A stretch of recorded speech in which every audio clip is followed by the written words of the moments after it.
Hey, control the trade here. Just had to do a little quick intraday check-in. Just bought BYND Beyond at 104. That was just awesome. Take a look. Low 104. Now I probably need to get rid of it in a second because I probably won't hold. We'll see. But if you don't believe me, it's only 30 shares because I wasn't too confident and I thought maybe it'll go a little lower and I wanted to just take a stab there. And I put that buy order in at a little before 10 a.m. Or no, I'm sorry, not 10 a.m. Probably like 15 minutes ago. I'm not sure. It doesn't say when I put it in. Anyway, um, I put that in, and now it looks like it's going back down. So anyway, just wanted to show that really quick, and it might still go lower, especially it's in a major downtrend right now. Shorts are pushing it back down. So I might have just missed a little profit on it, but I figured that was a good floor. Let's take a look at there, see if there's another floor there. But man, that's cool when you can hit it to the penny. And I did that because of the 100 period moving average here at 103.82. And a round number like 104 is just a little more likely to hit when you don't go right into the moving average. Usually you'll see a stock either go right into the moving average, like spike through it, or it will come up short. But now here we go. Of course, I'm doing the video and it's spiking through it. So now probably gonna have to look down to the 50 period. There's a gap here too. So I should have just grabbed that profit right away because now it's not looking so good.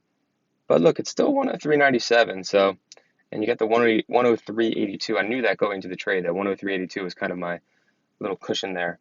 If we went down a little more, there's just not a lot of support anywhere else. Maybe if I pull up an hourly chart, let's take a look. Wow, and that's a pretty ugly candle. I was so proud of myself until started recording, of course. All right, let's see here.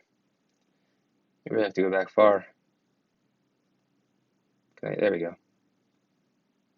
Let's see what we're working with here. 105. There's a little gap over here. It's probably pre-market, but still. There's a low of 98. Yeah, you can't really there's not really nothing to gather at a glance from the hourly. There's 104 right there. That's interesting. 103.80.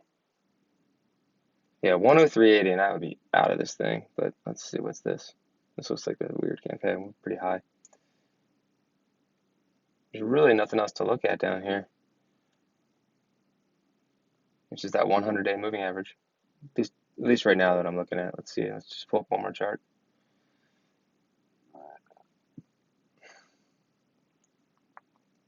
Let's bring up the 4-hour.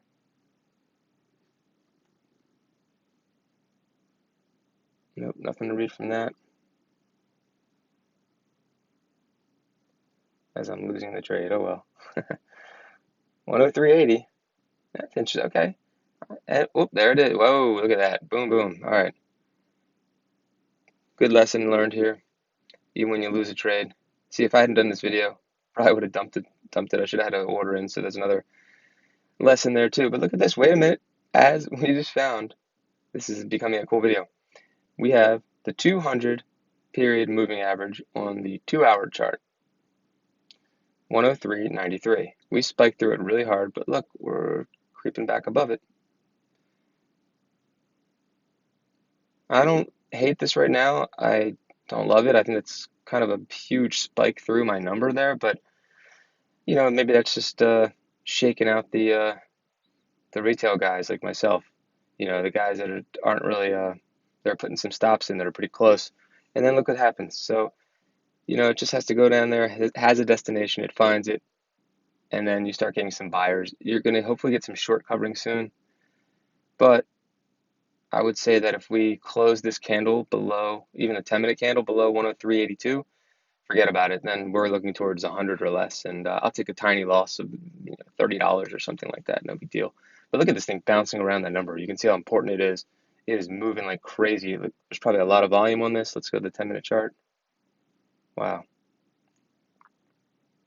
This is pretty funny how this is working out.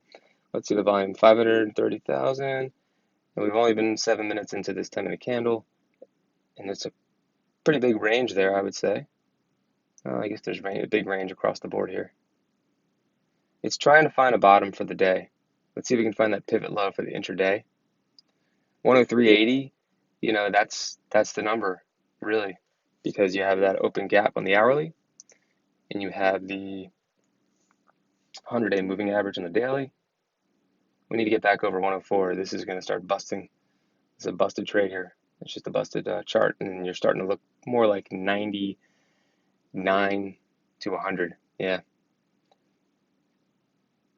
Well, even on a losing trade, we can definitely learn some things. I did take a stab at it, knowing that my risk was very low. And again, if I didn't do this video, I probably would have sold it for like a $10 loss, or maybe I would have sold it for a $60 gain. But I really thought that I hit the bottom there with the 104. Sometimes you get a little too excited too soon. So even another lesson into this video, you're like, oh, I actually got it to the penny, wow. And then you don't. So you just have to stay pragmatic about it, stay rational. Doesn't matter. You don't have to be right. You don't have to be to the penny. It's just cool when that happens. I'd rather, as I've learned, show up to the party late. You don't have to be the first one there, and you know, oops, yeah, Tesla's going crazy. All right, well that's it for this video. We'll see what happens at Beyond Meat. Right now, it's a tiny loss of $10 or something like that, so no big deal. And you can always jump back in if I see it break, 103. Then I'm going to start looking around the $100 mark to get another entry. Thanks for watching, and remember, don't let the trade control you.